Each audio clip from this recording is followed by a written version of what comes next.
우리가 구원받는 것, 그것은 전적인 하나님의 은혜입니다. 동의하십니까? 아멘. 예, 우리가 예수를 믿음으로 특별히 구원을 받는다라고 성경은 여러 곳에서 증언을 하고 있습니다. 요한복음 1장 12절 말씀 우리 함께 읽어볼게요. 요한복음 1장 12절입니다. 영접하는 자, 곧 그 이름을 믿는 자들에게는 하나님의 자녀가 되는 권세를 주셨으니. 아멘. 자, 어떤 사람이 하나님의 자녀가 된다고요? 예, 그 이름을 영접하고 믿는 자, 믿는 자에게 하나님의 자녀가 되는 권세를 주셨다라고 그렇게 이야기합니다. 또 사도행전 16장 31절 말씀도 읽어볼게요. 이르되 주 예수를 믿으라, 그리하면 너와 네 집이 구원을 받으리라 하고. 아멘. 어떤 사람이 구원을 받는다고요? 주 예수를 믿는 사람에게 구원이 임한다라고 그렇게 말씀합니다. 한 구절 더요. 요한복음 3장 16절 함께 읽습니다. 하나님이 세상을 이처럼 사랑하사 독생자를 주셨으니 이는 그를 믿는 자마다 멸망하지 않고 영생을 얻게 하려 하심이라. 아멘. 예, 어떤 사람이 영생을 얻는다고요? 그를 믿는 자마다, 믿는 사람이 구원받고 영생을 받는다라고 그렇게 말씀하고 있습니다. 여러분, 우리가 교회 30년, 40년, 50년 다녀도요, 예수님 안 믿으면은 말짱황이란 얘기예요. 예수님 꼭 믿으시기를 축복합니다. 예수님이 나의 죄 때문에 십자가에 달려 죽으셨고 3일 만에 다시 살아나셨다. 그 예수님 믿기만 하면은 모든 죄가 용서받는다. 영원한 하나님의 자녀, 하나님 나라의 백성이 된다라는 그 믿음 안에 살아가는 저와 여러분 되시기를 축복합니다. 여러분, 이렇게 개인의 그 분명한 믿음이 있어야 돼요. 그 믿음을 통해서 구원받는 거예요. 그런데 그 말씀을 염두에 두고 오늘 본문 5절을 보면은요, 이상하다라는 그런 좀 우리를 고개를 갸우뚱하게 하는 말씀이 등장을 합니다. 우리 5절 말씀 함께 읽어보겠습니다. 예수께서 그들의 믿음을 보시고 중풍병자에게 이르시되 작은 자야, 내 죄 사함을 받았느니라 하시니. 아멘. 자, 지금 이 중풍병자에게 작은 자야, 내 죄 사함을 받았느니라 라고 예수님께서 말씀하시는데, 무엇을 보시고 지금 이 사람에게 죄 사함의 은혜를 허락해 주신 거예요? 믿음을 보시고. 근데 누구의 믿음을 보셨대요? 그들의 믿음을 보셨다라고 이야기하고 있어요. 중풍병자의 믿음을 보신 것이 아니라 그들의 믿음을 보셨대요. 여기서 이 그들은 누구를 가리키는 걸까요?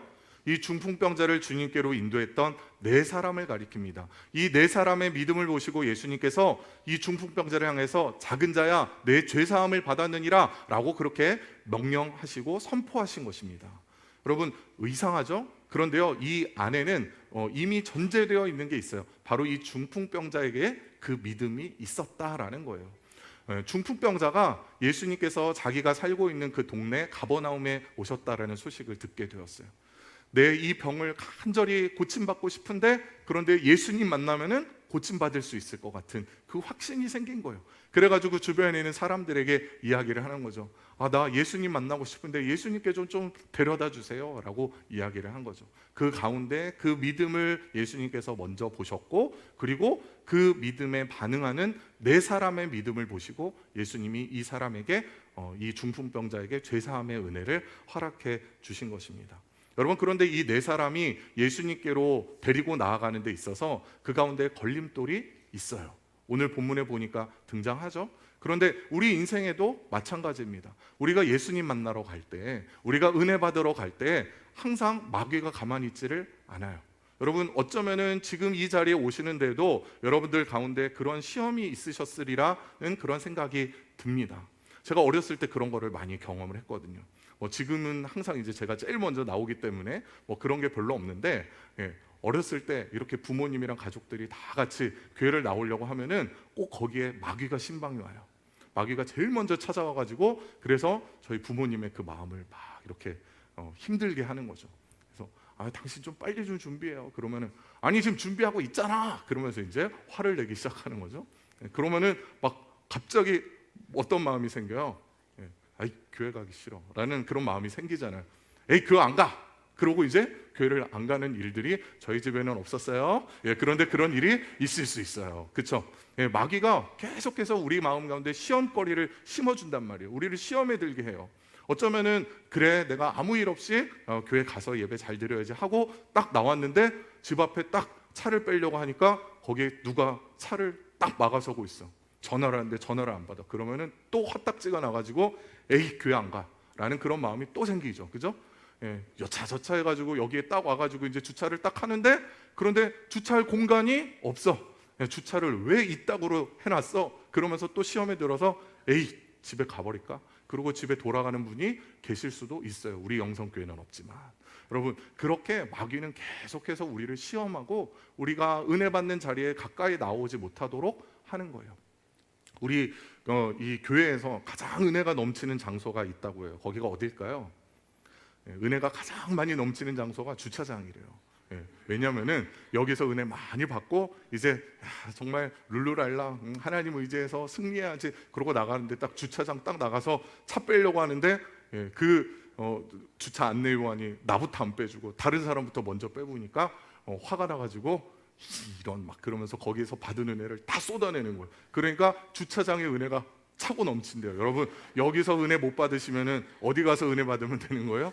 주차장 가셔서 가만히 서 계세요. 은혜가 넘칠 거예요. 예, 그러나 이 자리에서 먼저 하나님의 은혜를 경험하시기를 축복합니다. 마귀는 계속해서 우리가 하나님 앞으로 나아가고 은혜 받으려고 하는 그거를 방해합니다. 여러분, 오늘 이 본문에서도 그러한 그 모습들을 보게 되죠. 예수님을 만나도록 하기 위해서 네 사람이 이 침상을 메고 이 중풍병자를 예수님이 계신 그 집으로 데리고 왔는데, 2절 말씀을 우리 함께 읽어보도록 하겠습니다. 2절입니다. 많은 사람이 모여서 문 앞까지도 들어설 자리가 없게 되었는데 예수께서 그들에게 도를 말씀하시더니. 아멘. 자, 예수님 계시는 집 앞까지 왔는데, 그런데 많은 사람이 모여 있어가지고 문 앞까지도 들어설 자리가 없게 되었다라고 이야기를 하고 있어요. 이건 예수님을 만나지 못할 좋은 하나의 구실인 거죠. 그런데 이 네 사람이 그걸로 인해서 그래서 예수님을 만나지 못하고 돌아갔다가 아니라 어떻게 해요? 거기에서 4절 말씀을 우리 함께 읽어보도록 하겠습니다. 무리들 때문에 예수께 데려갈 수 없으므로 그 계신 곳에 지붕을 뜯어 구멍을 내고 중풍병자가 누운 상을 달아내리니. 아멘. 자, 무리들 때문에 예수님께로 데려갈 수가 없으므로 포기했더라가 아니라 어떻게 해요? 무리들 때문에 예수께로 데려갈 수가 없으므로 지붕을 뜯어 구멍을 내어 그 중풍병자를 달아내렸더라라고 그렇게 성경은 이야기하고 있는 거예요. 여러분, 이 네 사람이 어떻게 이러한 그 용감한 그 결단을 하고 그 실행에 옮길 수 있었을까요? 그 원동력이 무엇인지 오늘 우리가 함께 본문을 통해서 3가지로 살펴보기를 원합니다. 첫 번째로 이 네 사람에게는요, 이 중풍병자를 향한 긍휼히 여기는 마음이 있었어요. 이 영혼을 향한 긍휼히 여기는 마음, 불쌍히 여기는 마음이 있었던 것입니다. 오늘 본문이 우리에게 가르쳐주는 아주 중요한 진리 한 가지가 있는데요, 바로 예수를 믿는 데에는 누군가 돕는 사람이 반드시 필요하다라는 사실입니다. 세상에서 혼자서 할 수 없는 일 2가지가 있다고 해요. 첫 번째는 바로 결혼하는 일이에요. 여러분, 결혼했는데 나 혼자 결혼했어요 하는 사람 아무도 없어요. 그죠? 누군가 짝이 있기 때문에 결혼을 할 수 있는 거예요. 그런데 또 하나 혼자서 할 수 없는 것이 있으니 바로 예수님 믿는 거예요. 예수님 믿는 거 나 혼자서 할 수 없어요. 저 혼자서 교회 왔는데요. 여러분, 혼자서 교회 온 것 같지만 그 뒷면에 내가 알지 못하는 수많은 사람들이 나를 위해서 눈물로 기도했어요. 그리고 나에게 과거에 어느 순간에 예수 믿으세요 라고 그렇게 복음을 전했어요. 누군가가 나의 마음을 두드려 주었어요. 그리고 누군가 나에게 찾아와서 예수 믿읍시다, 교회 한번 갑시다, 그렇게 손을 내밀어 줬어요. 그때는 내가 그냥 잊어버렸지만 그러한 그 수많은 사람들의 그 거절을 내가 딛고 일어서서 지금 이렇게 주님 앞에 나올 수 있게 되었다라는 사실입니다. 우리가 예수님 믿는 데 있어서 수많은 사람들의 그 희생이 있었어요. 근데 오늘 본문에도 이 중풍병자가 예수님을 만나는 데 있어서 그러한 그 돕는 사람이 있었죠. 바로 이 네 사람이요. 근데 이 네 사람에게는 어떤 마음이 있었다고요? 이 중풍병자를 긍휼히 여기는 마음, 불쌍히 여기는 마음이 있었던 거예요. 주님께서는 이 불쌍히 여기는 마음, 긍휼히 여기는 마음을 정말 귀하게 여기십니다. 그래서 마태복음 5장 7절에서 산상수훈에서도 이렇게 말씀하세요. 우리 함께 읽어보겠습니다. 긍휼히 여기는 자는 복이 있나니 그들이 긍휼히 여김을 받을 것이미요. 아멘. 자, 긍휼히 여기는 자가 복이 있다라고 이야기하고 있어요. 누군가를 불쌍히 여기는 것, 그 마음이 정말 복된 마음인 줄 믿으시기 바랍니다. 그리고 내가 다른 사람들에게 긍휼을 베풀 때 하나님께서 또 언젠가 내가 다른 사람들에게 긍휼히 여김을 받게 하실 것이라는 그 약속의 말씀을 믿으시기 바랍니다. 자, 그렇다면 우리가 이 긍휼한 마음을 갖는 것 어디서부터 시작하는 것일까? 그것을 생각해 보기를 원합니다. 우리가 어떻게 긍휼한 마음을 가질 수 있을까? 우리가 다른 사람들로부터, 누군가로부터 긍휼히 여김을 먼저 받았다라는 것을 깨닫게 될 때 비로소 다른 사람을 긍휼히 여기는 마음을 갖게 됩니다. 사무엘하 9장을 보면은요, 거기에 무비보셋이라는 한 인물이 등장을 합니다. 그는 누구냐? 첫 번째 이스라엘의 왕이었던 사울 왕의 손자입니다. 그리고 요나단의 아들이기도 합니다. 여러분, 요나단 하면은 누가 떠오르세요? 다윗이 떠오르시죠, 그죠? 다윗의 둘도 없는 친구, 정말 진짜 같은 동성이지만 서로 주님 안에서 뜨겁게 사랑했던 그런 관계를 맺었던 이 다윗의 친구 요나단의 아들이 무비보셋이에요. 그런데 이 사울이 하나님의 마음을 떠나가지고 그냥 자행자지하다가 결국은 비참한 그 말로를 맞이하게 되죠. 그리고 이제는 다윗 왕가가 새롭게 일어서게 되는 거예요. 근데 그 다윗을 괴롭혔던 사람이 누구예요? 사울 왕이잖아요. 사울 왕이 이 다윗을 죽이려고 10년 동안을 쫓아다녔어요. 그러니까 다윗의 입장에서는 이 사울 왕 죽었겠다, 이제 요나단도 죽었고요, 이 완전히 가문을 씨를 말려버려야겠다 하고 복수를 할 수도 있었어요. 그러니까 이 무비보셋과 그리고 그 함께하는 이제 사울의 가문에 속한 모든 사람들이 정말 길을 쓰고 도망가는 거예요. 다윗 왕가가 이제 왕으로 서게 되었는데 우리 살아남기 위해서는 도망가야 된다. 그래가지고 이 유모가 무비보셋 그 어린 아이를 안고 도망가다가 이 아이를 떨어뜨려 버려요. 그래가지고 두 다리를 쓸 수 없는 평생 불구로 살아가게 되죠. 무비보셋은 항상 내가 다윗의 눈을 피해야지, 내가 그래야 살아남을 수 있어 라는 그런 생각이 자리 잡고 있었을 거예요. 그런데 어느 날 다윗이 이 무비보셋을 찾아냈네요. 그리고 그를 딱 불러 세운 거예요. 그를 딱 초대해서 하는 이야기가 뭐냐?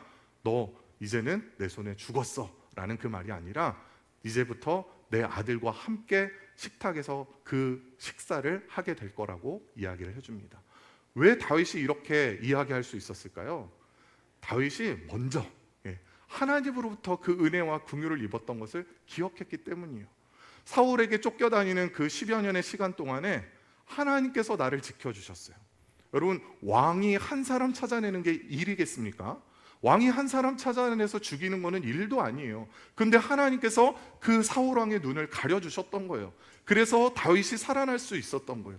하나님의 긍휼로 내가 지금 이 자리에 설 수 있었다라는 것을 그가 깨달았기 때문에 그 내가 하나님께 받은 긍휼을 기억하며 이 무비보셋을 향한 긍휼을 베풀 수 있었던 거예요. 더 나아가서 여러분들이 아까 말씀하셨던 대로 그 요나단이 자신에게 베풀어 줬던 은혜를 그는 기억했던 거죠. 요나단이 사실 아버지 사울의 뒤를 이어서 왕이 될 사람이었어요. 그런데 그가 뭐라고 이야기합니까? 아니야, 내가 아니라 자네가 왕이 될 거야 라고 그렇게 이야기를 하잖아요. 그리고 그 아버지 사울이 죽이려고 하는 그 루트를 미리 이야기를 해줘가지고 이 다윗을 살려주었단 말이죠. 그렇게 요나단으로부터 긍휼을 입었던 것을 이 다윗은 생각하고, 그래, 내가 그때 요나단 때문에 살아남을 수 있었지, 그것을 생각하면서 이 무비보셋에게 은혜를 베푸는 거예요. 여러분, 가만히 생각해 보세요. 우리의 지나온 그 수많은 세월 가운데서 하나님께서 나에게 긍휼을 베풀어 주셨어요. 그 긍휼이 있었기 때문에 지금 내가 이 자리에 있을 수 있는 거예요. 나에게 수많은 긍휼을 베풀어 주었던 그 사람들이 있어요. 그래서 지금 내가 이 자리에 있을 수 있는 거예요.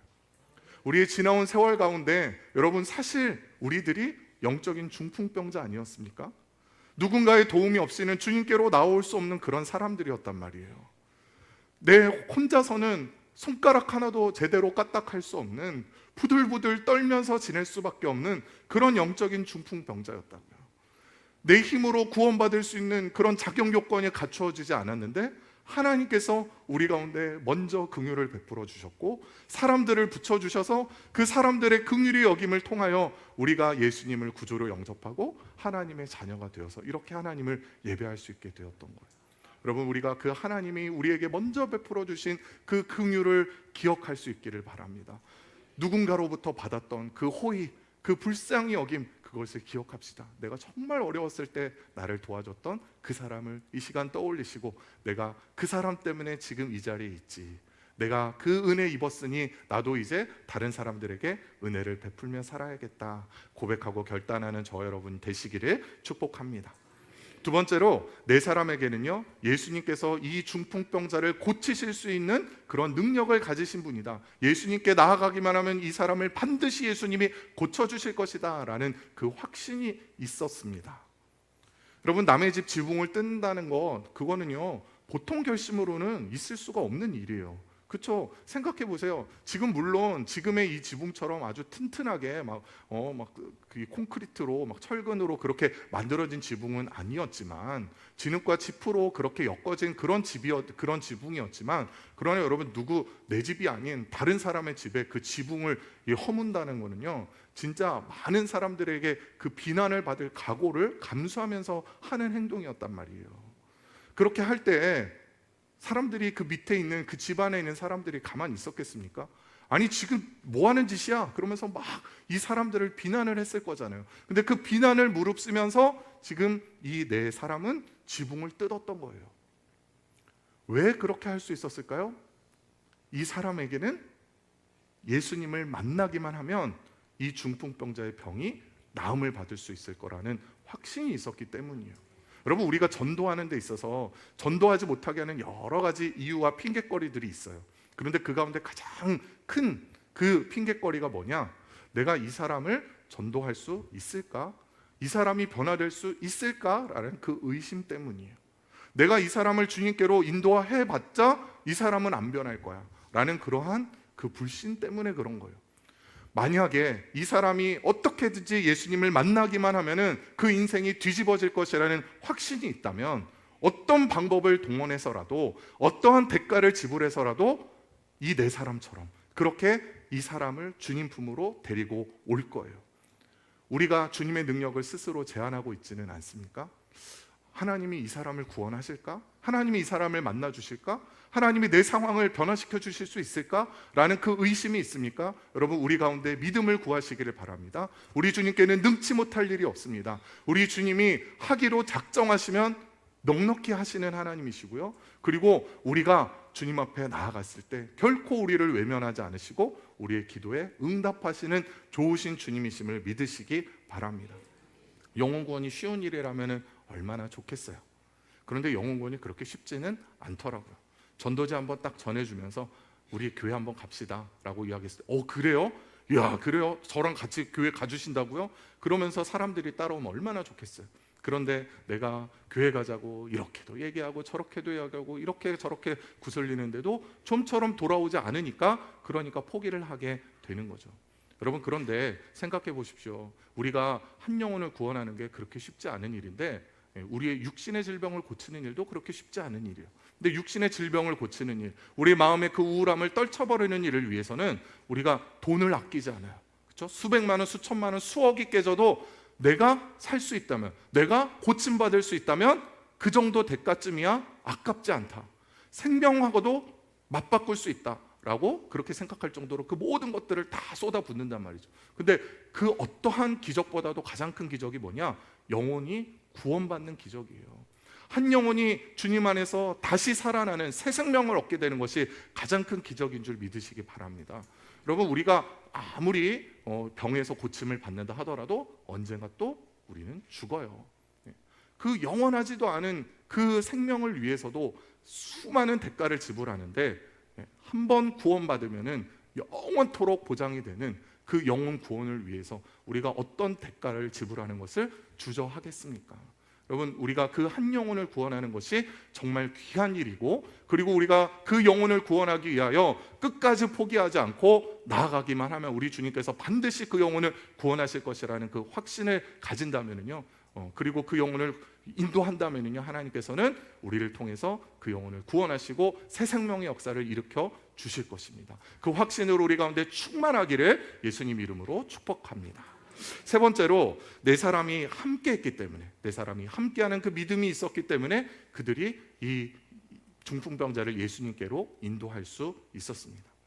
아마 네 사람이 아니라 혼자였다면요, 이 중풍병자가 예수님을 만나지 못했을 것 같아요. 제가 그냥 그렇게 상상의 나래를 펼쳐봤어요.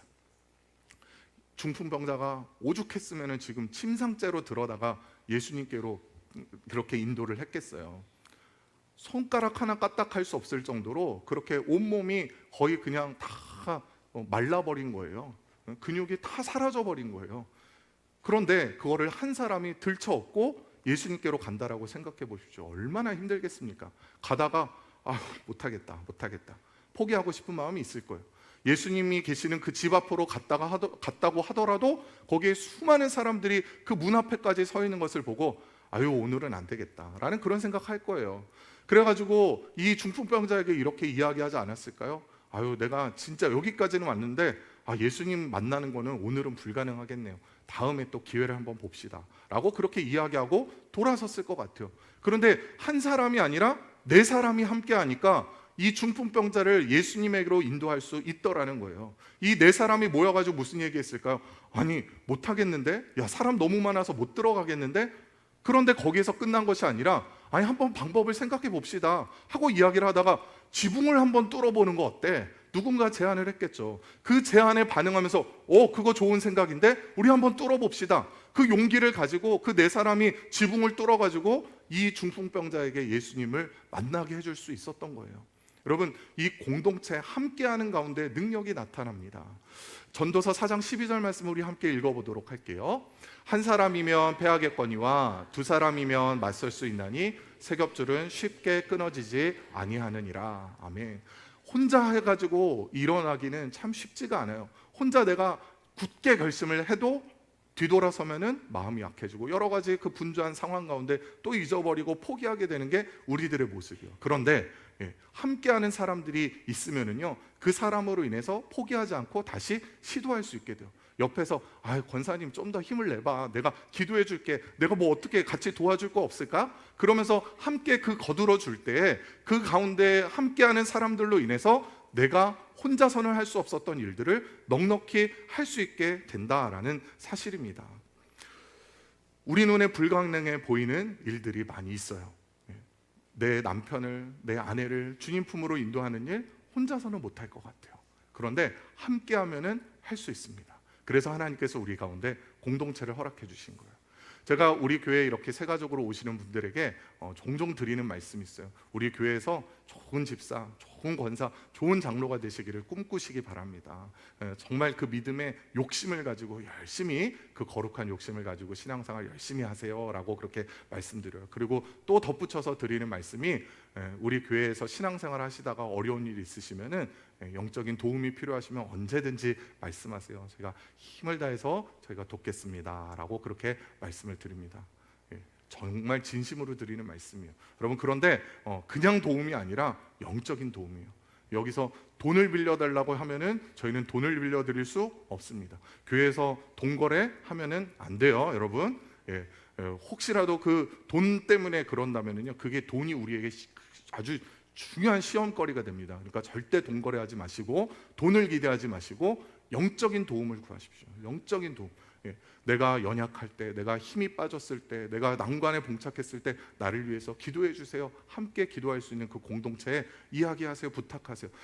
내가 더 열심히 신앙생활하고 싶은데 정말 의지만 조금 있을 뿐이지 상황이 받쳐주지를 않네요. 도와주세요. 그렇게 주변 사람들에게 함께 그 도움을 요청하세요. 그러면은 그 가운데 하나님께서 정말 우리의 그 믿음의 공동체를 통해서 혼자서는 할 수 없는 그 신앙의 열심을 함께 내게 해주시고, 또 하나님이 혼자서는 해결할 수 없는 일들을 함께함으로 해결하게 해주실 줄 믿으시기 바랍니다. 여러분, 저는 우리 공동체, 우리의 다락방이, 우리의 전도회가, 우리의 그 모든 부서와 그 크고 작은 모임이 그러한 함께 할 수 있는 그런 신앙의 공동체가 되기를 원합니다. 함께 모였을 때 내가 어디 갔는데 그 음식이 그렇게 맛있더라, 어디 여행 갔는데 거기 다음에 꼭 한번 같이 가자, 그런 이야기 하는 것도 너무나 좋지만 여러분, 거기에서 끝나는 것이 아니라 우리가 진짜 더 우리 함께 기도합시다. 우리 함께 영혼을 구원합시다 하는 그러한 그 일들에 열심을 내는 그런 믿음으로 함께 격려하며 세워주며 함께 주의를 이루어가는 그런 공동체가 될 수 있기를 간절히 원합니다.